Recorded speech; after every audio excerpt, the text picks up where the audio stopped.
Jesus, ao concluir o Sermão do Monte, ele fez as seguintes recomendações aos seus discípulos e aos ouvintes que ouviram ele naquele grande sermão. Ele diz: por isso vos digo, não andeis ansioso pela vossa vida, quanto ao que haveis de comer ou beber, nem pelo vosso corpo, quanto ao que haveis de vestir. Não é a vida mais do que o alimento, e o corpo mais do que as vestes? Observai as aves do céu, não semeiam, não colhem, nem ajuntam em celeiros, contudo, vosso Pai Celeste as sustenta. Porventura não valeis vós muito mais do que as aves? Qual de vós, por ansioso que esteja, pode acrescentar um côvado no curso da sua vida? E por que andeis ansiosos? Quanto ao vestuário, considerai como crescem os lírios dos campos. Eles não trabalham, nem fiam. Eu, contudo, vos afirmo que nem Salomão, em toda a sua glória, se vestiu como qualquer deles. Ora, se Deus veste assim as aves do campo, que hoje existe e amanhã é lançada no forno, quanto mais vós, homens de pequena fé. Portanto, não vos inquieteis dizendo: que comeremos, que beberemos, ou como nos vestiremos, porque os gentios é que procuram todas essas coisas, pois vosso Pai Celestial sabe que necessitais de todas elas. Buscai em primeiro lugar o reino de Deus e a sua justiça, e todas essas coisas vos serão acrescentadas. O reino de Deus e a sua justiça. Antes da manifestação de Jesus Cristo nas terras de Israel, surgiu João Batista pregando: arrependei-vos, porque está próximo o reino dos céus. Mateus 3:2. Após o seu batismo e a tentação no deserto, onde Jesus confrontou as forças espirituais do mal, Jesus inicia pregando dizendo: arrependei-vos, porque está próximo o reino dos céus. Mateus 4:17.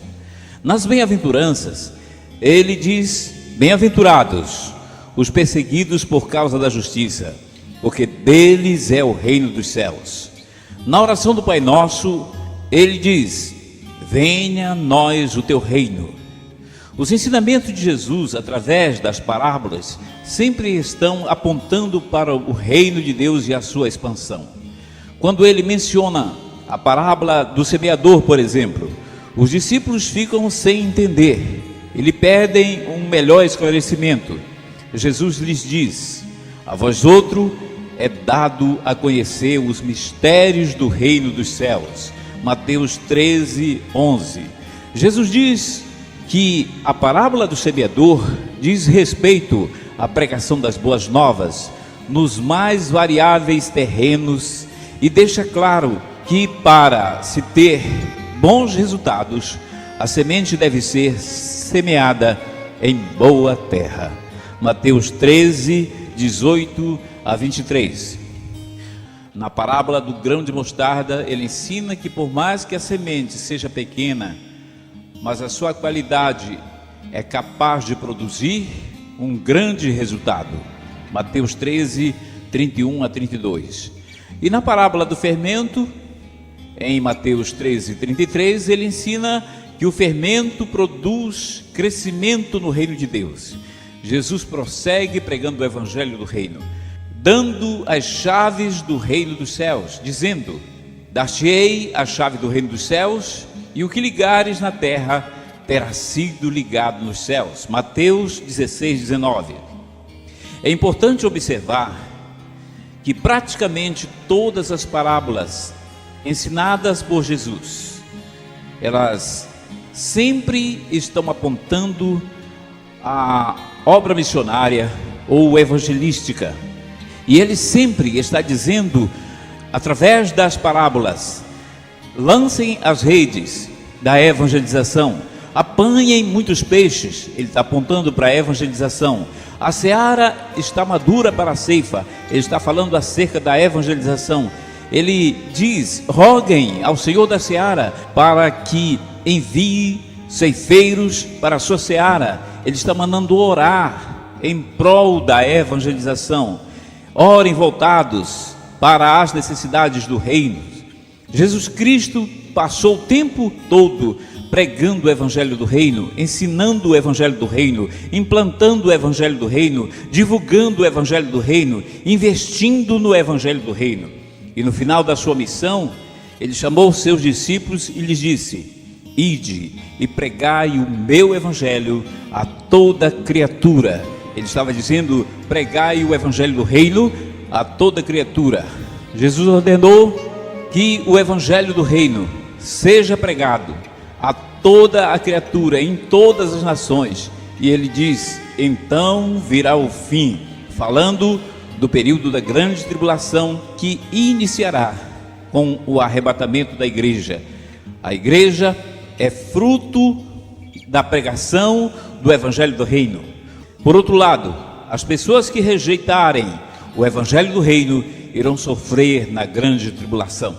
Os apóstolos empreenderam suas missões pregando o evangelho do reino. A princípio, eles tiveram alguns problemas. Eles ficaram um pouco presos à estrutura religiosa judaica. Ficaram presos no templo em Jerusalém. Eles se organizaram, eles viram o trabalho crescer, eles ganharam muitas almas, havia muitos milagres, havia conversão inclusive de sacerdotes. O trabalho social foi organizado, mas eles ficaram presos só em Jerusalém. Então veio uma grande perseguição e eles abandonaram aquela estrutura, o templo, e saíram pelo mundo como templos ambulantes. Ninguém conseguiu parar a igreja no primeiro século, no segundo século, no terceiro século. Filipe é exemplo da personagem evangelística que nós encontramos no Novo Testamento. Logo após a perseguição, ele chega em Samaria, ele ganha uma multidão. Ele poderia ficar com aquela multidão, mas ele não era pastor, ele era evangelista. Então ele chama Pedro e João para pastorearem, consolidarem aqueles novos convertidos. E Filipe sai para o deserto a fim de pregar o evangelho para uma pessoa. O Espírito Santo o conduz até ali ao deserto. E quando ele chega lá, vai passando o eunuco, um homem de uma grande responsabilidade, tesoureiro-mor da rainha de Candance. E Filipe é convidado a subir naquela carruagem. Essa carruagem está apontando sobre uma nova estrutura que o evangelho precisa, que o evangelista precisa para desempenhar o seu trabalho. Era uma estrutura muito boa, era um carro de primeira que havia naquela época. E ele se utiliza daquele automóvel, cumpre a sua missão, e Deus permite isso. Depois que cumpriu a sua missão, ele precisa voltar. E a essas alturas não tinha um transporte especial. Então o próprio Espírito Santo se transforma em avião e transporta Filipe para desempenhar uma nova função, um novo trabalho, onde ele daria continuidade à sua missão evangelística. Observe o seguinte: nesse episódio da vida de Filipe, nós vemos claramente Jesus dizendo quase que não às estruturas religiosas que a igreja estava querendo herdar, inclusive querendo trabalhar dentro da estrutura judaica. E Jesus, ele permite aquela perseguição porque ele queria que a igreja desse prioridade àquela missão que ele deixou à igreja, de pregar o evangelho, de fazer o evangelho crescer, de expandir o evangelho. Por isso ele permitiu aquela perseguição. E quando a igreja entendeu a sua missão evangelística, aquilo que Jesus queria, então ninguém mais segurou a igreja. E se deu ênfase a evangelistas como Filipe, que saíram pelo mundo. Depois surgiu Paulo, Timóteo, Lucas e outros evangelistas que saíram pelo mundo pregando o evangelho. E ninguém conseguiu prender a igreja porque ela era um templo ambulante. Será que já deu para você entender o que é a realidade do reino de Deus? Como você está buscando o reino de Deus? Qual é a sua visão acerca do reino de Deus? Será que você está orando pelo reino de Deus? Ou você se acorda de manhã, se reúne a família, ora, pede ao Senhor pela sua vida, pela sua casa, a sua empresa, os seus empreendimentos, e acha que isso é buscar o reino de Deus e a sua justiça. Não orou pelos missionários, não investe na vida dos missionários, não está fazendo nada para a expansão do reino de Deus. Você acha que você está buscando o reino de Deus e a sua justiça em primeiro lugar? Estamos falando de prioridade, e o que Jesus está nos ensinando é prioridade. Ele não está sendo contra a construção de templo, não está contra as outras questões familiares, a vida, as finanças. Ele está falando que se nós buscarmos em primeiro lugar o seu reino e a sua justiça, essas coisas, demais coisas, nos serão acrescentadas. Será que as igrejas estão pregando o evangelho do reino? Nós observamos que hoje nós vemos as igrejas pregando o evangelho, e a gente pergunta assim, será que é o evangelho do reino? O que fica muito claro é que nós observamos as igrejas pregando o evangelho denominacional. Muitas estão pregando o evangelho assembleiano, o evangelho batista, o evangelho presbiteriano, o evangelho da Deus é Amor, o evangelho da Universal, e não estamos pregando e nem tendo a visão do reino de Deus. A igreja primitiva, quando ela começou a pregar o evangelho do reino, ela teve um outro problema, que começaram a surgir os seguidores de Paulo, de Apolo e de Pedro, e um dizia eu sou de Paulo, outro eu sou de Apolo, eu sou de Pedro. Mas quando Paulo observou essa questão, ele percebeu que a igreja estava caminhando para um evangelho do reino denominacional.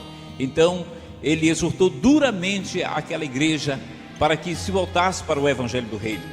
O Senhor Jesus nos ensina acerca do evangelho do reino, e ele nos dá princípios. Ele diz que todo reino dividido contra si mesmo não prevalecerá. E na oração que ele faz, na oração sacerdotal, no evangelho segundo escreveu São João, capítulo 17, ele nos dá um princípio muito extraordinário acerca do evangelho do reino, acerca do objetivo do evangelho do reino. Ele ora pelos seus discípulos e diz: Pai, eu quero que aqueles que me destes, eles sejam um, como nós o somos, eu em ti, tu em mim e nós neles, para que o mundo creia que tu me enviastes. Nós temos observado que tem surgido muitas igrejas pregando os mais diversos evangelhos de interesse próprio.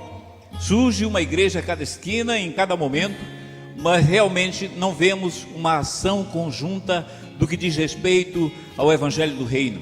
Os reinos estão divididos, e aí a igreja não pode avançar, e o mundo também nunca vai conhecer, se a igreja permanecer a prosseguir dessa forma.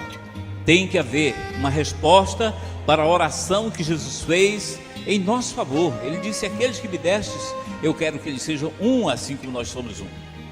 Jesus nos deu outro princípio e nos ensina algo muito grande, extraordinário. Ele diz assim, que nós temos a possibilidade de entrar no reino de Deus. Ele diz que o reino de Deus pode ser uma realidade nas nossas vidas, e ele então ensina em Mateus 5:20. Ele diz para darmos passo além dos fariseus e escribas, os religiosos da época. E para entendermos isso, nós temos que observar o seguinte: os fariseus, eles procuravam uma religiosidade aparente. Eles inclusive eram bons dizimistas. Eles ganhavam o seu salário, e 10% eles levavam à casa do tesouro para que houvesse mantimento na casa do Senhor. Só que era essa medida, eles não iam além disso. Jesus disse: se a vossa justiça não ir além dos fariseus e escribas, não for além, vocês não conseguirão entrar no reino dos céus. O reino dos céus, ele pode ser uma realidade, o reino de Deus, ele pode ser uma realidade na nossa vida, nas nossas finanças, em tudo que fizermos. Mas nós temos que aprender a entender o que é o evangelho do reino, qual a visão do reino e qual a missão do reino de Deus, qual o nosso papel em relação a esse reino. Nós não estamos buscando o reino de Deus e a sua justiça em primeiro lugar. Nós estamos buscando os nossos próprios interesses. Não damos passos para entrarmos no reino de Deus. E aí nós passamos a enfrentar todos aqueles problemas que Jesus falou, que não deveríamos passar por aqueles problemas. Nós temos a ansiedade, muitos problemas que surgem na área de doença, na área financeira, na área familiar. e começa a entrar a ansiedade pela roupa, pela comida, pela bebida, pelas vestes e por tudo aquilo que se faz necessário para o nosso viver no nosso dia a dia. E nós começamos a dar prioridade a essas coisas e deixamos o reino de Deus e às vezes ignoramos a visão do reino de Deus. Então, observe uma coisa: quando Jesus estava falando sobre o reino de Deus, buscar em primeiro lugar o reino de Deus e a sua justiça, você pode acreditar, meu irmão, e pode examinar isso nas Escrituras. Ele estava ensinando a sua igreja a investir no reino, a ter visão do reino, a expandir o reino de Deus, a pregar o evangelho do reino, a ter uma visão missionária, a olhar para os campos que estão brancos para a ceifa. Jesus estava ensinando isso, e quando nós damos prioridade a essa missão da igreja, as coisas começam a acontecer. A questão é que nós, muitas vezes, levado pelo nosso dia a dia, ou sem ter essa visão, nós começamos a dar prioridade a outras coisas, inclusive no que diz respeito à obra de Deus. Nós priorizamos tantas outras atividades. Ultimamente temos sido tentados a darmos prioridade às construções.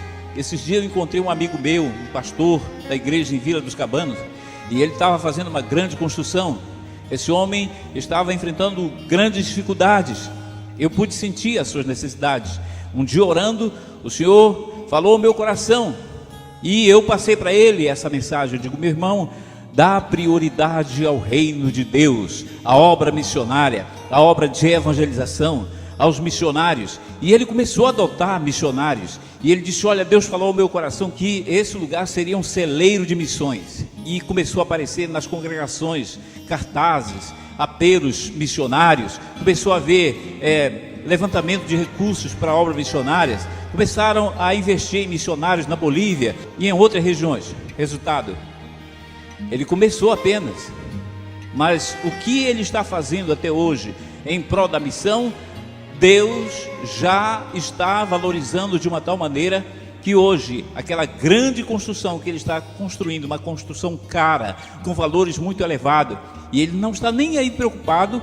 A construção, em meio à crise, não parou, ela continua, porque ele passou a dar prioridade para o reino de Deus e a sua justiça, a visão do reino. Eu tenho alguns amigos, por exemplo, eu tenho um amigo no Mato Grosso do Sul. Esse meu amigo, um dia, ele estava investindo de uma forma errada, dando prioridade, pensando que estava buscando o reino de Deus. Então ele começou a investir em construção de templo. Os pastores chegavam até com ele. Ele é um grande fazendeiro, produz muitos produtos, milho, soja, algodão. Então muitos pastores cercavam ele e pediam recursos para as suas igrejas, construção, reforma e uma série de coisas. E ele começava a investir, ele começou a investir em cima disso. Um dia ele teve um sonho, e nesse sonho ele se viu diante de uma grande catedral, uma catedral muito bonita, bem ornamentada. Então ele olha para aquela grande catedral e ele começa a entrar na catedral. E quando ele chega lá dentro, ele tem uma decepção, porque ele vê um pequeno grupo de pessoas ali. Ele ficou muito decepcionado. Quando se acordou, ele mudou o foco da sua visão. Ele começou a dar prioridade à missão. Ele começou a investir na obra evangelística. Ele começou a sustentar missionários. Ele começou a ajudar de uma outra forma, de investir de uma outra forma no reino de Deus. Na época que ele estava ajudando nas construções, investindo nas construções, ele teve câncer. Ele sofreu muito com aquele câncer. Ele foi enganado por pessoas que usaram de má fé nos seus negócios, compraram produtos seus e não queriam pagar. Mas quando ele se voltou para o reino de Deus, de uma forma correta, investindo no reino de Deus, ele foi curado do câncer.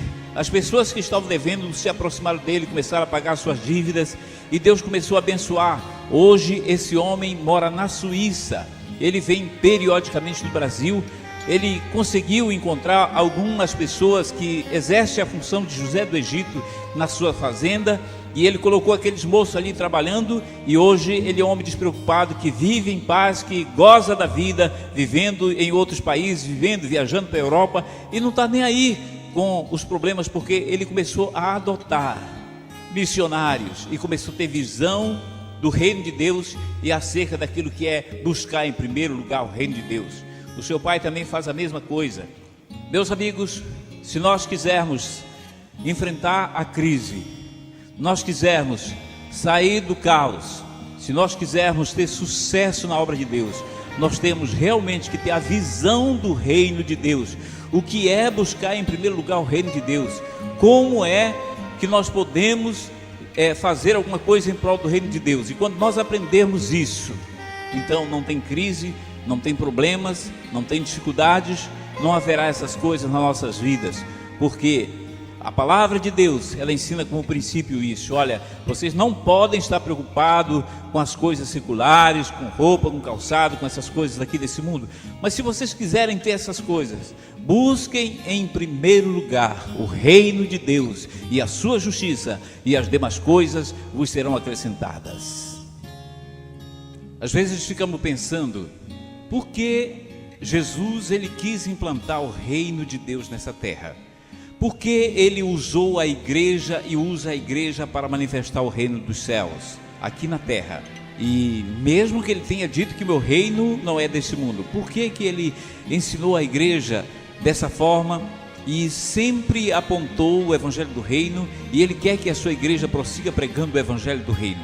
Meus amigos, o reino de Deus aqui na terra foi o projeto inicial de Deus na criação. O Senhor criou o homem à sua imagem e semelhança, e sendo homem a imagem e semelhança de Deus, Deus não ia lá no céu criar toda aquela beleza, aquela estrutura que ele tem no céu, e deixar o homem na miséria, na doença, na maldição aqui na terra. Ele fez um projeto para que o homem vivesse uma vida de paraíso. Você já pensou nisso? O homem vivia sem doença, sem pobreza, sem miséria. O homem tinha tudo ao seu redor. O homem, ele gozava de uma paz muito grande, tinha uma inteligência tremenda. O homem tinha capacidade extraordinária. Deus determinou e criou o paraíso. E como princípio da vida de paraíso, ele ensina inicialmente que o homem deve voltar-se para ele e adorá-lo na beleza da sua santidade. Então ele estabeleceu o horário da adoração que ocorria todos os dias na virada do dia lá no Jardim do Éden. O homem tinha uma boa companheira, uma bela esposa, e isso nos faz ver que Deus queria, desde então, a instituição da família. Ele instituiu a família, ele criou homem e mulher para que um casal fosse feliz e vivesse realmente uma vida de alegria, de prazer, de satisfação, de paraíso. O Senhor da criação todos os dias ensinava o homem tinha comunhão, o homem era educado, e por isso o homem tinha uma inteligência muito grande, a tal ponto de colocar nomes em cada animal que existia. Deus também, ele veio abençoar a terra. Ele abençoou a terra de uma tal maneira, a terra não tinha problemas de micróbios, não tinha problemas de pestilência, gafanhotos, porque ela produzia de uma maneira maravilhosa, ela era abençoada. Abençoou o homem dessa forma, em todas as áreas. O homem tinha a adoração do Senhor, o homem adorava o Senhor, ele era educado, ele via a produção da terra, e ele recebeu do Senhor o domínio. O Senhor disse: crescei, multiplicai, dominai. O Senhor deu poderes, deu autoridade para o homem dominar, para crescer, dominar sobre as aves do céu, sobre os peixes, os animais, tudo. O homem recebeu esse poder, essa autoridade.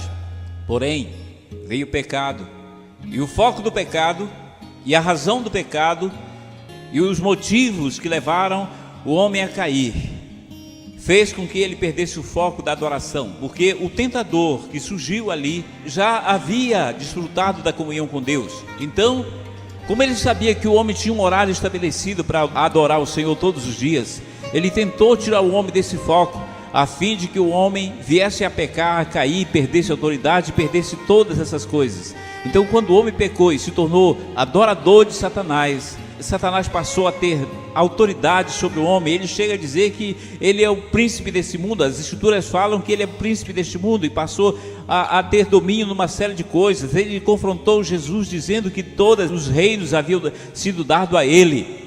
Então Jesus vem a esse mundo, e é interessante que Jesus diz em Lucas 19:10, lá na casa de Zaqueu, após a salvação de Zaqueu, ele diz: o Filho do Homem veio buscar e salvar o que se havia perdido.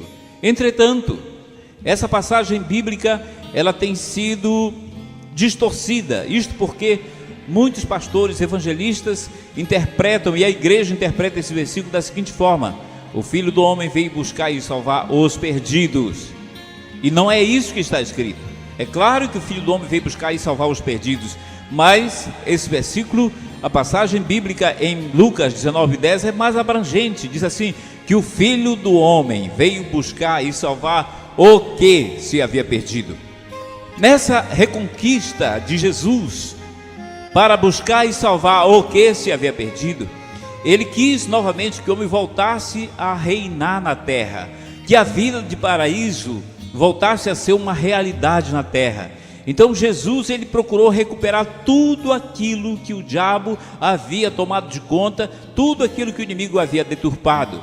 E ele começa pela adoração. Jesus começa ensinando os princípios da adoração. Ele diz que os verdadeiros adoradores adorarão o Pai em espírito e em verdade. Jesus está ensinando a verdadeira comunhão com Deus, como se obter comunhão com o Senhor. Ele está dizendo que isso pode acontecer através da adoração, só que essa adoração não é uma adoração palpável, não é uma adoração visível, não é uma adoração tangível, não é uma adoração onde se tem que curvar diante de algo que você pode ver e tocar. Ele diz que os verdadeiros adoradores adorarão o Pai em espírito e em verdade. É interessante saber que o inimigo também é um espírito e também quer ser adorado, mas ele não pode ser adorado da mesma forma que Deus é adorado. Para ele ser adorado, ele precisa de objetos de adoração, ele precisa de imagens, ele precisa de algo palpável, ele precisa de coisas que sirvam de objeto de adoração. E assim um homem se torna adorador também do inimigo, porque a Bíblia diz que aqueles que adoram ídolos adoram espíritos malignos. Jesus veio recuperar a adoração, Jesus veio restaurar o altar da adoração. E é interessante que a igreja, ela pode tomar a iniciativa de adorar o Senhor em espírito e em verdade, estabelecer horário, inclusive na virada do dia, que corresponde às 6 horas da tarde. Esse horário muitas vezes não é ocupado pela igreja, mas aqueles que adoram de uma forma deturpada, materializada, eles invocam exatamente nesse horário tantos outros deuses. Jesus Cristo também veio recuperar a família, ele veio buscar salvar a família, e ele demonstra isso quando ele operou o seu primeiro milagre em Caná da Galileia, na festa de um casamento. Aquele casamento estava sujeito à falência já no primeiro dia. Eles estavam em crise, eles não sabiam que eles estavam em crise, mas acontece que no meio da festa faltou o vinho. E o vinho aqui representa alegria, representa satisfação, representa gozo. E Maria percebeu que aquele casal estava em crise, que estava faltando vinho, estava faltando alegria. Sempre é bom quando temos alguém que se volta, que está preocupado com a família, que percebe as crises que ocorrem na família. Muitas famílias, muitos casais, muitos maridos estão com aquelas talhas ocas, não tem nada, não tem conteúdo, não tem vida, não tem festa, acabou a alegria, acabou a satisfação. E o Senhor Jesus nos ensina nessa passagem que se Ele tiver oportunidade, se nós convidarmos eles para nossas festas, Ele pode fazer um milagre. E é interessante que nessa passagem de Caná da Galileia nós temos um exemplo que nós podemos tirar como lições para nossas vidas. Nós podemos ser o melhor esposo, podemos ser os melhores pais de famílias, mas sempre na história da vida humana existe um limite. O vinho sempre acaba no meio da festa ou no final da festa, e para além desse limite nós não conseguimos ir. Nós podemos ser o melhor pai de família, o melhor provedor, mas sempre na história da vida a gente chega a esse limite. Então é nessa hora que os casamentos entram em crises, é nessa hora que entram os problemas familiares, nesse momento que acontecem os divórcios, as separações, as frustrações. E o Senhor nos dá o exemplo que se Ele for acionado numa hora de crise como essa, Ele pode fazer um grande milagre, como fez ali em Caná da Galileia. Ele transformou aquela água em vinho novo, e esse vinho novo passou a ser melhor do que o primeiro. Eu tenho experimentado isso no meu casamento, tenho ministrado na vida de muitos casais, e eles têm tido essa experiência de experimentar o vinho novo, quando a festa já está acabando, e parece que tudo começa de novo. Eles casam, tem pessoas que casaram literalmente, compraram aliança, vestido de noiva para suas esposas, fizeram uma nova lua de mel, e estão vivendo um casamento abençoado na presença do Senhor, porque entenderam o mistério do vinho novo. Jesus veio salvar a família, Jesus veio salvar a educação. A educação foi o foco dos seus ensinamentos. Jesus, ele trouxe o evangelho do reino, e ele ensinou o maior nível de educação para a humanidade. Ele pegou aqueles homens como Pedro, Tiago, João, homens iletrados muitas vezes, e começou a ensinar um nível de educação muito forte, um nível de ensino muito forte na vida daquelas pessoas, que esses ensinos deveriam revolucionar o mundo, e tem revolucionado muitas nações. Jesus veio recuperar a educação. Infelizmente, a educação tem sido deturpada. As pessoas, principalmente nos nossos países, aqui no Brasil, na América Latina, eles têm excluído Jesus das escolas, dos centros educandários. Resultado, quando Jesus não tem lugar na educação, nos colégios, nas universidades, aí entra a violência, entra o traficante, entra a prostituição, entra tantas coisas ruins, e os nossos colégios têm acontecido tantas desgraças por causa que afastaram Jesus, não dão importância a Jesus Cristo e o seu evangelho. Jesus Cristo veio recuperar a educação, mas ele também veio recuperar o comércio. Quando o homem pecou, o comércio foi afetado. O comércio é representado pela terra. A terra foi amaldiçoada. A terra passou a produzir espinhos e cardos. Ela não produzia mais como produzia antes. Os espinhos passaram a ser um símbolo de maldição do comércio da terra. Porém, quando Jesus veio resgatar e implantar o seu reino, ele também veio recuperar o comércio. E a prova disso é que Jesus, ele trabalhou no comércio. Ele foi um empresário, pelo menos 20 anos, ele trabalhou no comércio. E a sua marcenaria ali em Nazaré não era uma marcenaria qualquer. Provavelmente ele tinha uma loja, e ele sustentava a sua família, porque ele era o mais velho dos seus irmãos, e ele construía móveis de qualidade, com certeza. Tanto é que quando ele chega lá em Nazaré com a sua nova missão, ele não é reconhecido como Messias, como Filho de Deus, como Cristo. Ele é reconhecido como carpinteiro de Nazaré. Isso prova que ele trabalhou no mercado. E também ele veio, através da sua morte, ele levou o símbolo da maldição sobre a parte mais alta do seu corpo, que era aquela coroa de espinho. Quando eles colocaram sobre Jesus aquela coroa de espinho, Jesus transformou em bênção, em honra, aquela coroa de espinho. Isso quer dizer que o comércio não está mais amaldiçoado, não está mais sob maldição. O comércio já foi recuperado. Às vezes falta a igreja utilizar as chaves que ela tem para abençoar o comércio, para abençoar a terra, para abençoar a agricultura. Nossas terras têm sido vítimas de gafanhoto, têm sido vítimas de lagarta, de tantas pragas. Mas a igreja precisa se despertar para formar parceria com os empresários.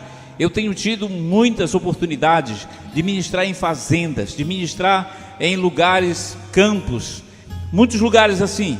E tive algumas experiências. Por exemplo, eu estava uma vez no Mato Grosso do Sul e fui ministrar na vida de uma pessoa que estava em depressão. Esse homem, uma filha dele havia morrido e ele entrou em estado de depressão. Chegamos ali, Jesus curou aquele homem e ele tinha uma fazenda. E nós fomos lá na fazenda, orar na fazenda. E quando chegamos lá, começamos a orar e entrar por dentro dos matos, ministrar a bênção do Senhor ali naqueles lugares. Tempo depois eu voltei ali e ele me falava: pastor, apareceu uma pestilência aqui em volta das minhas terras, matou muitos gados, morreram muitos bezerros, mas na minha terra, na minha fazenda, eu não perdi um bezerro sequer, não morreu uma vaca, não morreu uma cabeça de boi, não morreu nada. E até as cobras que tinham aqui nessa região, elas desapareceram depois que nós ministramos aquela oração. Então, meus amigos, nós precisamos usar realmente a autoridade que o Senhor nos deu para abençoar a terra. Nós temos agricultores no Mato Grosso do Sul que muitas vezes, quando eles plantam, eles nos convidam para participarmos do plantio, para abençoar as sementes, para abençoar a terra. E quando a igreja toma posse e toma posição nesse sentido, Deus aprova. E aquelas pessoas têm feito grandes colheitas. E muitas de outras pessoas que estão ali ao redor, onde muitas vezes não dá para a gente ir, essas pessoas têm tido prejuízo. Então isso nos prova que quando nós assumimos a nossa posição, usando a chave em relação à terra, em relação à família, em relação à educação, as coisas começam a funcionar. O Senhor Jesus veio buscar e salvar tudo que se havia perdido. Quando a família é recuperada, a educação é recuperada, o comércio é recuperado, a igreja ganha autoridade. O Senhor nos mostra que Adão, quando estava tudo certo com sua família, tudo certo ali com a sua vida, ele tinha autoridade. O Senhor deu autoridade ao homem, e para que ele governasse, para que ele dominasse, para que houvesse crescimento. Está escrito isso em Gênesis capítulo 1. Então nós podemos ver que quando a igreja ela domina, ela tem a família como prioridade, a educação, o comércio, ela ganha prestígio e ela domina também no governo. Jesus, ele deixou para confrontar com os governantes desse mundo nos últimos dias da sua vida. E houve confronto com Pilatos, com Herodes. Eles queriam negociar com Jesus. E Jesus falou que o reino dele não era desse mundo. E deixou uma coisa bem clara, ele disse: eu vim para manifestar a verdade. Pilatos quis saber o que é a verdade. E a igreja, ela tem a missão de responder essa pergunta que ficou no ar. A igreja, ela veio para anunciar a verdade nos meios de comunicação, anunciar a verdade para os políticos, para os homens que receberam poderes nessa terra. Porém, a igreja não pode se vender, ela tem que anunciar a verdade. E a partir do momento que as pessoas ouvem a verdade, a partir do momento que o governo ouve a verdade, que as autoridades ouvem a verdade e se curvam diante de Jesus Cristo, diante do seu evangelho, aí essas pessoas podem contar com o apoio da igreja, com a oração da igreja, com a intercessão da igreja.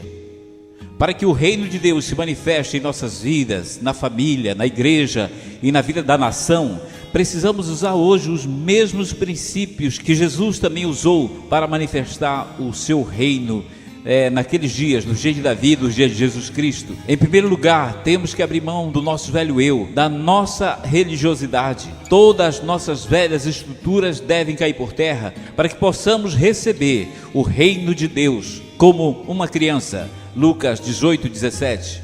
No livro de 2 Crônicas 7:14, encontramos os princípios que levam aqueles que já se chamam pelo nome do Senhor a retomarem o reino e manifestá-lo na terra, a fim de que esta seja restaurada. A vida de oração deve ser restaurada e deve ser encarada como um dever e não como uma opção, segundo Lucas 18:1.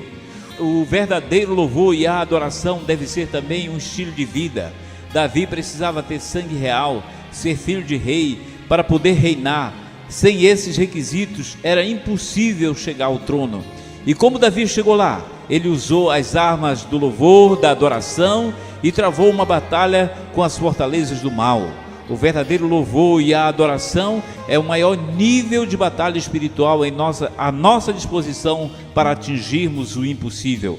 Os princípios da unidade devem ser levados muito a sério. Afinal, foi o próprio Jesus que rogou ao Pai para que a unidade na igreja seja uma realidade. Sem essa unidade, não há como o mundo vir a crer em Jesus como o enviado do Pai, para tornar o reino de Deus uma realidade na vida das pessoas. João capítulo 17, versículo 20 a 23. Sem a unidade entre os irmãos, não há unção. O Senhor não pode ordenar as suas bênçãos e a vida para sempre. Quando o reino de Deus se manifesta na vida da igreja, ela faz diferença, desempenhando o seu papel como sal da terra e luz do mundo, e as trevas são dissipadas. Foi isso que aconteceu nos dias da igreja primitiva, após o dia de Pentecostes, conforme está registrado no início do livro de Atos dos Apóstolos.